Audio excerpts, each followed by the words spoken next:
Mungkin 1 tahun harga yang pantas aku bayar untuk memahami sebuah maksud tentang apa sebenarnya tujuanku berada di sini. Sejak pertama kali aku menginjakkan kaki di tempat ini,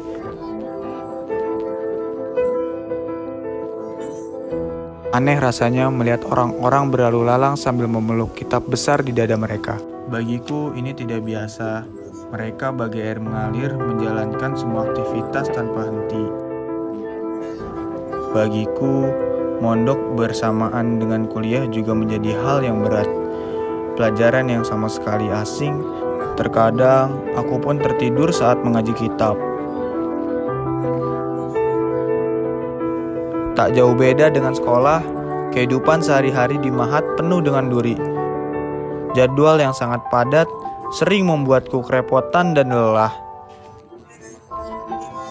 Hal itu berefek bagi kegiatan yang lainnya. Ngantuk ketika holakoh, tidur saat mat surat, sampai terlelap ketika sholat berjamaah. Hingga hampir semua kegiatanku berujung tak teratur. Belum lagi di mana-mana aku harus mengantri di kamar mandi dan juga di kantin. Hidupku penuh dengan rasa gundah, galau, marah, bingung, dan sedih. Perasaan itu tercampur aduk di dalam hatiku. Ingin rasanya aku memberontak, melawan semua aturan-aturan mereka. Namun, sang waktu berbaik hati. 6 bulan melesat tanpa terasa. Semua kegundahan, kegalauan, kemarahan hilang oleh kehendak sang pemilik waktu.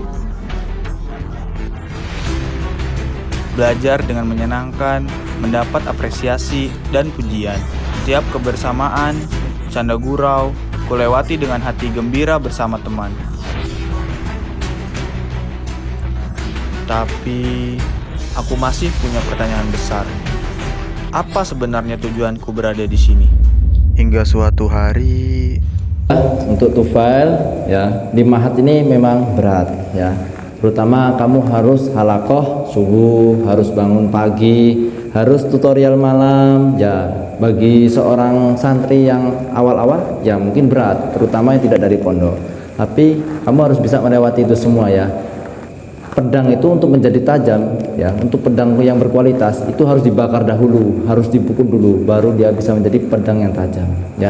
Sama seperti kehidupan, kita harus mengalami kesusahan terlebih dahulu, pedih-pedihnya terlebih dahulu, baru kita akan mengalami kesenangan ya. Ya Tufel ya. Jadi kamu harus beradaptasi dengan baik, bergaul dengan teman-temanmu, enjoy saja ya.